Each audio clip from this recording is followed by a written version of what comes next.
Hey, what's up, everybody? I just want to do a story time because I haven't been on here in a while because I've been working 12s. Because I believe in working hard and I believe in working smart. Sometimes you do have to work hard. Sometimes you do have to get some elbow grease in it to win it. Fly swatter. And I have an inflatable globe for all you flat earthers. But I'm gonna maybe blow it up because we're gonna be learning a lot about states, countries, cities, continents this year. We're gonna dive into that in class, which starts in 2 weeks. And let me confess, today was supposed to start review week, and I slacked on the review week because I've been working these 12s because I'm trying to get the money while the money is good because I know when school starts for both of us, I'm not going to be working a lot of overtime, but I know God's blessing is coming. So the story time I'm talking about today is childhood trauma effects and how, remember I did the video about rewiring my brain, and ever since I've been working on rewiring my brain, God has been speaking to me. So let me just do a little story time. My name is pronounced Yonai, spelled Yoni, and I know you smart people out there know how is my name, the definition of my name has been reduced down to what's between a woman's leg, which my name really means the source. It means like femininity, the essence of femininity, which the symbol is that, but that's not what the symbol is a vagina, but that is not the meaning. It's just a symbol of. But my name is pronounced Yonai. I was born and raised on the south side of Chicago, Chi-Town. I was not born and raised in Chirac, even though I grew up around gang violence and things like that. Growing up in Chicago in the 80s and the 90s was a very interesting time. Chicago has a rich history. I did get a good education off the south side of Chicago. I don't know how things are now. Things are more, things have always been corrupt. Look up the Mayor Harold Washington's mysterious death. But anyway, I was born and raised in Chicago up to when I was 29 years old. I moved with my kids to the South. I was a teen mom. By the time I was 23, I had 3 kids. I have 4 now.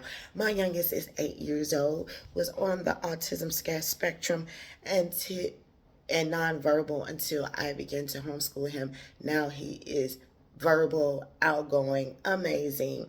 He still sometimes has fidgeting and will get into his own zone. But as he grows up, I know that he will learn how to manage that. So let me get back to my testimony and what God had revealed to me just yesterday coming home on the work bus. Because I always been on like breaking generational curses ever since I was 16. Consciously, I would say ever since I was 11.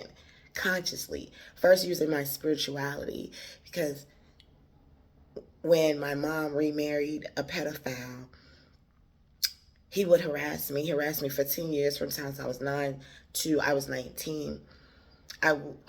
He was a child molester, and at 12 years old, my mom started working third shift, which I didn't understand when she knew that every night around 12 o'clock, he would come out of his room in some dirty drawers trying to lay in the bed with me. Devastating. So at 12 years old, I would sneak out the house and I would be out on the streets with the drug dealers, gang bangers, and the little girls fast trying to go sneak out and see their boyfriend at night. So I got labeled fast and out of control, and I was just trying to save my life, which my mom knew, even though she would constantly whoop my ass for it. But she's no longer here on this plane, so rest in peace to her and my actual father and my stepfather. He did pass away when I was 19 years old, and I was praying for him to leave me alone.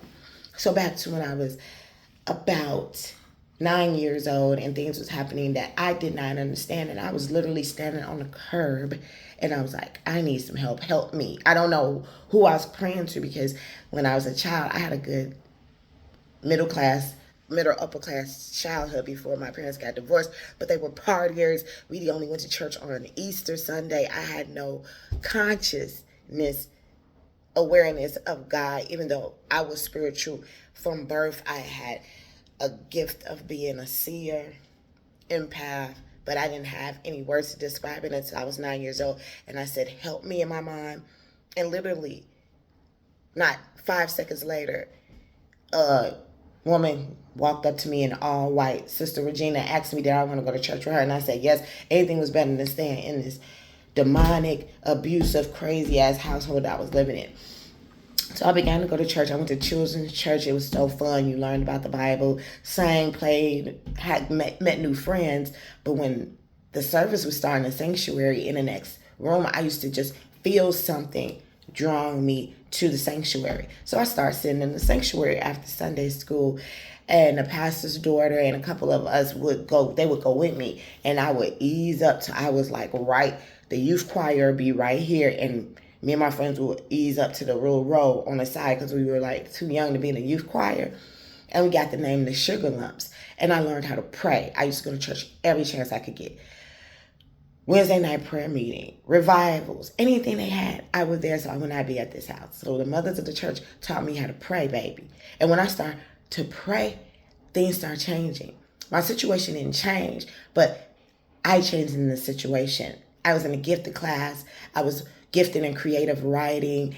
When I was in elementary school, my English testing scores were already 12th grade, high school level. In church, I was just growing spiritually. I was finally in a youth choir. That was a way for me to really express my pain, everything. But in the house, terror. But I would just go upstairs and I would start praying, walking back and forth. When my mother and my stepfather start arguing, I think they about to kill themselves, and I start praying, and all of a sudden my stepfather would yell out, I want her out of here, get her out of here. And I'm just praying. He don't know what I'm doing because I'm upstairs just walking back and forth praying.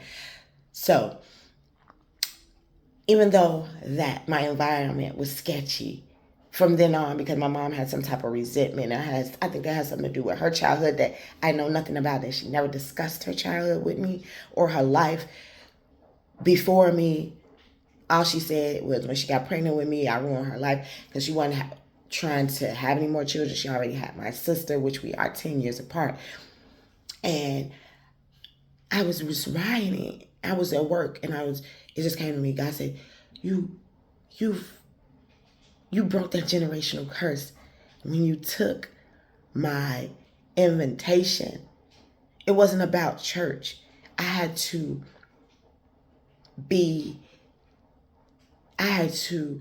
go through the boot camp, the spiritual boot camp. So I was at a Pentecostal church where your skirt got to be to the ground, no makeup, no wiggling, no nothing. And God sent me through that. So I know my spiritual gifts. So God said, you have already started to heal at 9 years old. But I wanted to make sure that my family was good too. So I stayed in situations. I had so many situations where my godmother, R.I.P. Martha, wanted me to come live with her, but I was worried that my brother and my mother would have been in danger. As long as I was there, it was kind of like keeping the peace, even though I was not letting him sexually exploit me. Just me being there spiritually was keeping the peace, if you understand what I'm saying. So this is what I'm saying to other young women that's healing and dealing with childhood trauma. God say, dealing with childhood trauma, but you are blessed within your mess. You still feel like that hurt little girl, but you somehow are on top of your game. That means you're already healed. You just haven't stepped all the way out of that familiar feeling that the childhood abuse gave you. It's by God's grace.